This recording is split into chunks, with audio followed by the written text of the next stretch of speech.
All right, sorry about that, guys. I sold a little bit of BKYI. I have 800 left.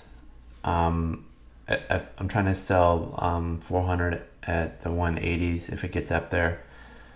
Two big high volume candles here. One would look like a buying climax. The other one look like a sell.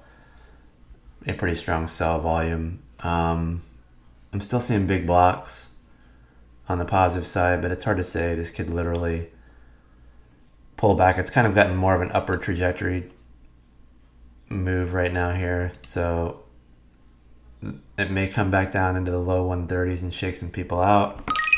High 120s, it's hard to say, but there were definitely some sellers up in that area there. If you look at it on a 1 year, and the reason I'm holding smaller because I might want to carry this over for a few days and just see what it can do. I just don't trust this stock with all these crazy moves. I do want to see it close above this old consolidation breakdown before the whole move down into the 50-cent area. So would love to see it at least close above $1.34, $1.35. That's kind of where it's at right now.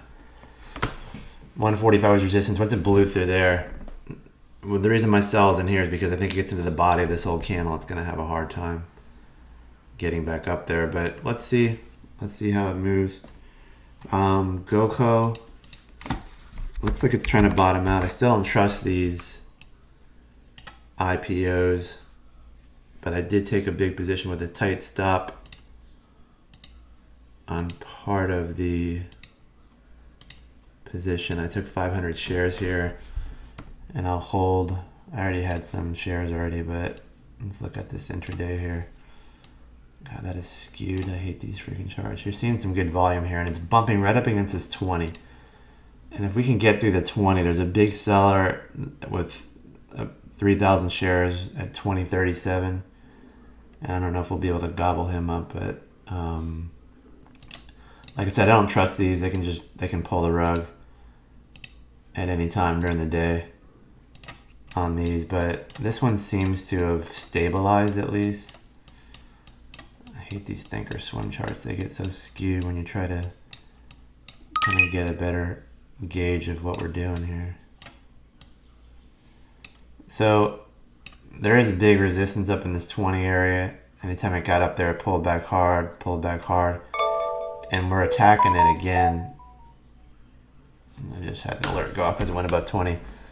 It's nice to see it attacking it multiple times, right? So that push through and hold. I'd like to see a 5 minute. I'm on ones now.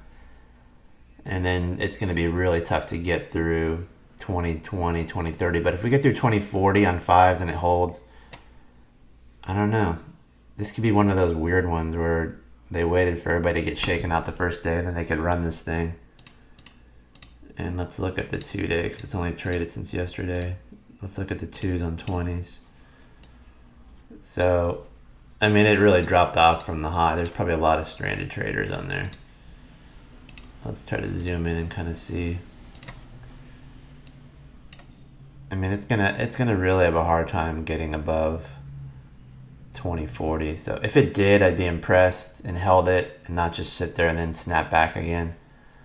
But I do like this kind of washout and this little bit of a curl up, kind of like we saw in, what was it, WIMI or whatever we traded this morning. So that's interesting for sure on GOCO, but these have burned me before, but we'll see how that goes. What else we got going on here? PYPD is making an interesting move, but the spreads are horrible on that. I'm not going to touch that. JFIN, I'm still holding 800. I don't know what to do with this thing. It's because they're buying it on weakness.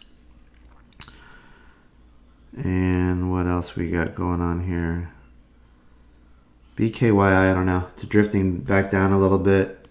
I'm still holding those shares. We'll see what happens. AYRO, nice reversal intraday. I still think the NASDAQ, like I said, in pre-market, looks like it's going through distribution where they're selling strength. But nice reversal in from this pivot here in AYRO. Huge move, man. From 430s to almost $5.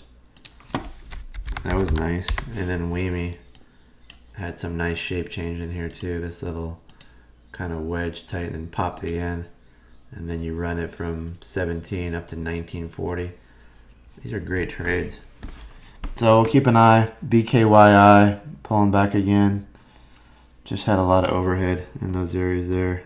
And then GOCO, if it gets above 2040 and holds, it might get some juice, but there's still a lot of stranded sellers up on the high end, so you're going to see some distribution up there. I think we covered everything, but I'll check back in later.